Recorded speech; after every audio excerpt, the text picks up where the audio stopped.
Saludos amigos de parte de Comic Busters, hoy con este video especial, un poco triste, un poco frustrante, pero es parte de la historia del cómic latinoamericano y también del cómic gringo. Obviamente es una forma en la que ellos trabajan y para ahorrar ciertas inspiraciones. Entonces, bueno, vamos a darle inicio a esta historia de lo que son los plagios, que pues, tristemente también incluyen a nuestro amado Calimán, y vamos a darle un inicio a esta historia.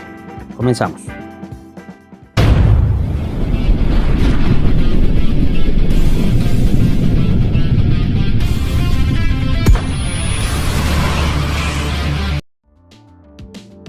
Bueno, lo que vemos aquí, esta es una de las portadas de Calimán, la cual pues obviamente sí tuvo una inspiración nada más y nada menos que en Silver Surfer. Obviamente no es de extrañar que pues saben, hay portadas de Marvel y Calimán, pero este trabajo que realizó el historiador y coleccionista Mayul Boyer nos muestra que esto es algo muy habitual en lo que hizo Calimán y las portadistas para obviamente pues ahorrar cierto trabajo de inspiración. Sabemos que pronto, por ejemplo, en este caso que acabamos de ver, Daredevil fue una también de las inspiraciones, y volvemos aquí otra de las inspiraciones por así decirlo, el Silver Surfer, el surfista plateado. Entonces es algo muy habitual que se va a encontrar en las portadas de Calimán.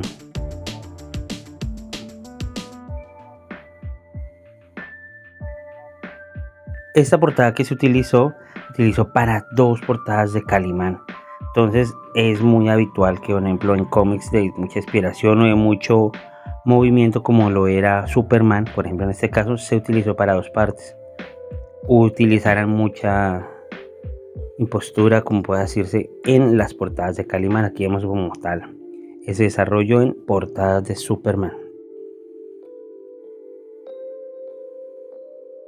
También de pronto, para disimular de pronto un poco lo que se utilizó, estas portadas eerie son así como estilo heavy metal. Estos magazines también se utilizó y a veces se mezclaba con historias internas para darle como esa variedad, que sea más variopinto. Y pues obviamente no fue exento a que se utilizara el personaje más conocido como lo es Spider-Man. Este cómic, lo que nos muestra Mayul, es que aparece más utilizando imágenes de Spider-Man. Sí, este es la Pantera. Entonces la Pantera, que es como un luchador libre, no sabemos bien, pero vamos a dar un especial a esta parte. Utiliza muchas imágenes de lo que son Spider-Man en esta pelea con el Kingpin. Entonces también vemos, por ejemplo, aquí sale este personaje que sale, se llama Salimar. Fue utilizado, inclusive la palabra shock fue utilizada para darle como ese sonido al golpe. Entonces, onomatopeyas creo que se llaman estas. Entonces es utilizado también mucho este personaje. Aquí vemos Pantera Negra, es el que les mencionaba. Portadas, por ejemplo, esta de Black Hawk, utilizada también como parte de lo que va a ser esta portada de Pantera Negra. Entonces son muchas las portadas obviamente que fueron utilizadas. Aquí tenemos una muestra muy pequeña de un trabajo que se ha generado, y sí, nuevamente vemos a Spider-Man contra el Kingpin, que fue utilizado en una de las viñetas internas de estos cómics. En este caso aquí sale Salimar. Entonces, bueno, vemos esta plagio más evidente, ¿no? Por ejemplo, el número 1 de Daredevil, ese fue utilizado para una promoción de este personaje Salimar.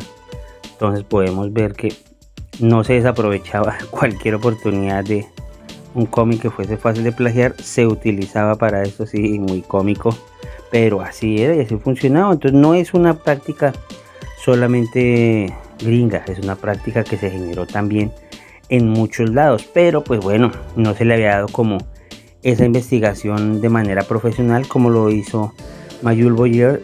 Él nos muestra obviamente cómo utilizaron estas imágenes para plagiar y utilizar en cómics mexicanos, que aunque no se conozca mucho esa historia de por qué se hacía esa práctica habitual, sabemos que la producción que se generaba en México era semanal, entonces era muy fuerte, y a veces obviamente por ahorrar tiempo salía más efectivo hacer ese tipo de plagios. Por ejemplo, esta es la segunda aparición en un crossover del Capitán América en un cómic de ese personaje que es Sargento Fury o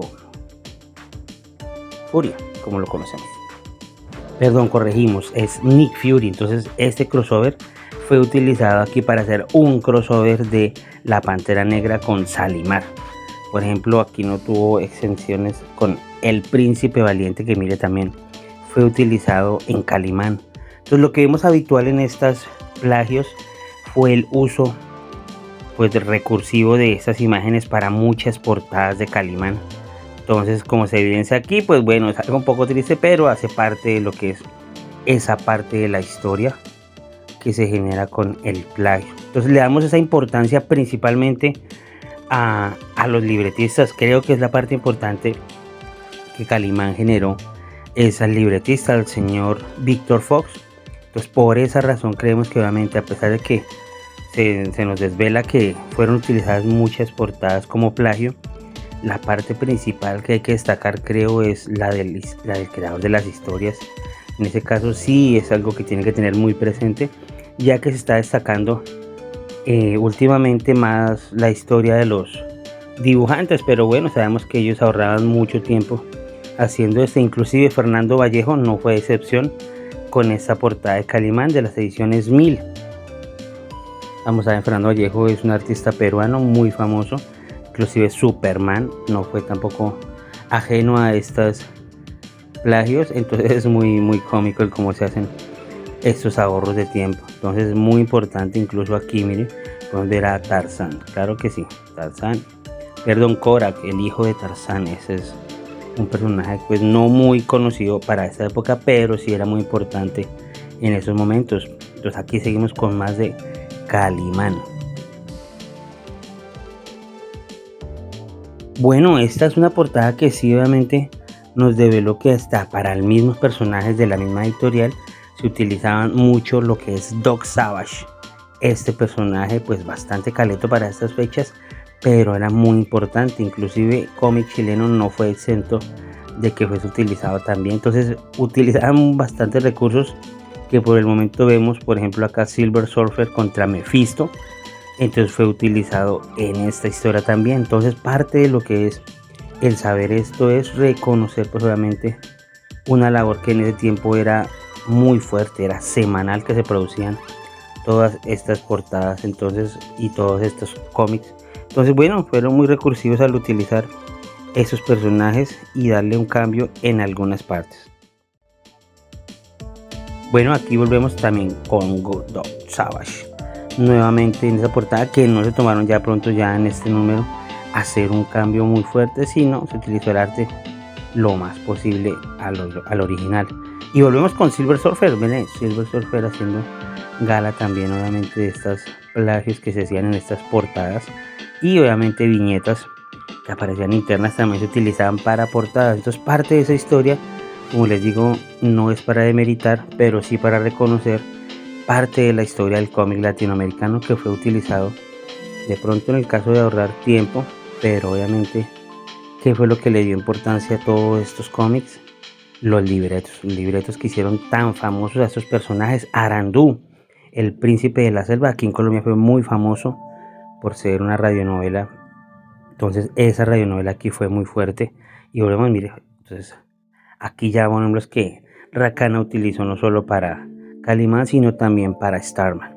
Entonces parte de esa historia queremos reconocer a muchos de los cómics que se generaron en estas épocas, que era semanal que se decían, es a los libretistas. Fueron los que realmente apañaron a los personajes, a las personas fanáticas, a que viviéramos estas historias. Entonces esperamos que les haya servido de alguna manera este corto resumen, y nos vemos pronto en más Comic Busters, y esperamos sus comentarios en el buzón de mensajes. Bueno, un saludo, un abrazo y nos vemos pronto.